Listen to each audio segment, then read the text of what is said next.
Hello everyone, in this video I would like to show you how to buy Bitcoin step by step.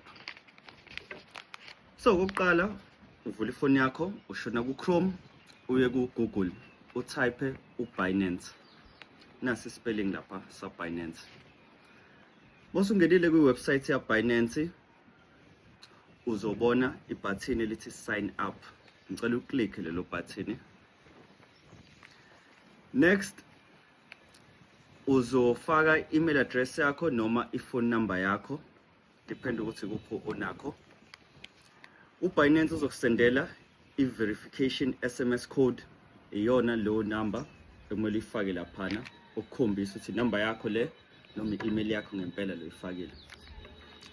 Once usukwenzile lokho, uzobe usuphakathi kuBinance, izoba nje iwebsite. From lapho bazokucela ukuthi uverify information yakho, bengase becela u-upload i-ID yakho, i-photo ID yakho, khona bezokwenza sure ukuthi usona isigebengu ofuna ukwenza into ekhohlakele ngama Bitcoin. Okay, masuklikile udeposit, uzosearcha ibank lakho, uklikhe kulona, uzowenza ama connection khona izokwazi ukulinka nebank account number yakho. I-minimum deposit okwazi ukuyenza 500, uzobhala u-500 laphana. Mina bese ngidepositile u-7,000. Masuyifakile imali, uzovela iscreen la khona kuzomela uconfirm nawo kwi-banking app yakho ukuthi uyavuma ukusenda le mali oyifakile laphana. Then masu successful lapho uzoqhubeka ke again uklikhe udeposit. Manje ke sesiyothenga i-crypto. Imali usuyidepositile kwi-account yakho, uzoklikha lapho uthi deposit, masuklikha ku buy and sell tab. Nanka lapha eceleni buy and sell tab. Masuklikhile u buy and sell tab, cela ungaconfuseki. Lapha phezulu i-currency onayo, which is i-rand. Angithi udeposit i-rand, right? Uzothi max ufuna yonke le mali oyifakile kwi-rand kube yiyona oyisebenzisayo ukuthenga i-crypto.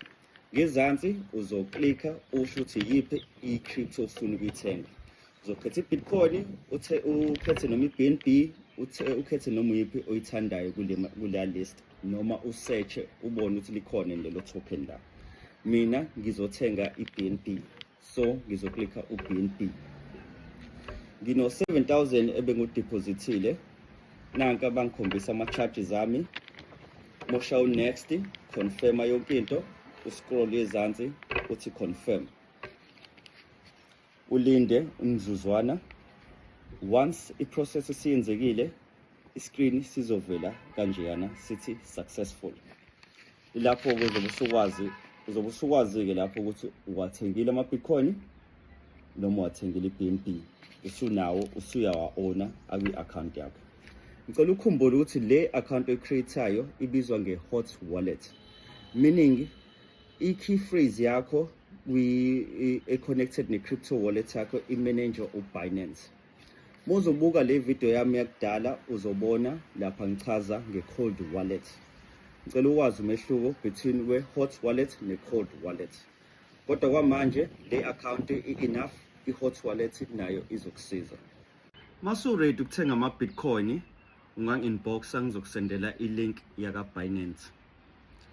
I hope le video ibe usizo kuwena, ube nosuku oluhle.